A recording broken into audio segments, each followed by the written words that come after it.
చిన్న పల్లెలో సీతమ్మగారి ఇంట్లో ఇద్దరు పిల్లలు, అన్న రాముడు, చెల్లెలు లక్ష్మి. తల్లిదండ్రులు చిన్నప్పుడే చనిపోవడంతో ఈ ఇద్దరూ ఒకరికి ఒకరు అన్నీ అయ్యారు. రాముడు కష్టపడి కూలి పనులు చేసి, లక్ష్మి చదువుకు అవసరమైన పుస్తకాలు, బట్టలు తెచ్చేవాడు. చిన్నప్పటి నుంచీ రాముడు లక్ష్మిని తన కంటి మీద కునుకు పెట్టకుండా చూసుకునేవాడు.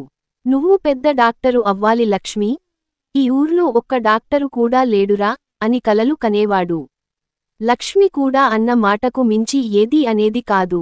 ప్రతి ఉదయం రాముడు పొలానికి వెళ్లే ముందు చెల్లెలు చేతిలో వేడి అన్నం పెట్టి, తినమ్మా, తిన్నాక పుస్తకం చదువు అని చెప్పేవాడు.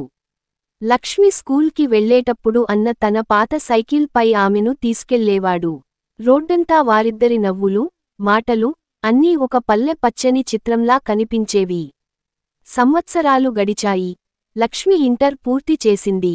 రాముడు అప్పు చేసి ఆమెను పట్టణంలోని కాలేజీలో చేర్పించాడు. పట్టణానికి వెళ్లే రోజు బస్ స్టాండ్లో రాముడు కళ్లలో నీళ్లతో, ఎంత దూరం వెళ్ళినా నీకు అన్న ఎప్పుడూ వెన్నంటే ఉంటాడు అన్నాడు. లక్ష్మి కూడా కన్నీళ్లతో, నేను ఎప్పుడూ నువ్వు గర్వపడేలా ఉంటా అన్నా అని ముద్దు పెట్టుకుంది.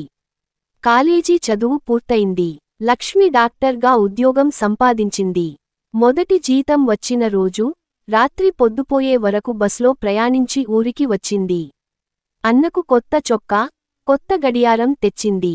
నాకు తండ్రి నువ్వే, తల్లి కూడా నువ్వే, నువ్వు లేకపోతే నేను ఇక్కడ ఉండేదాన్నే కాదు అని అన్న గుండెలపై తల పెట్టుకుంది.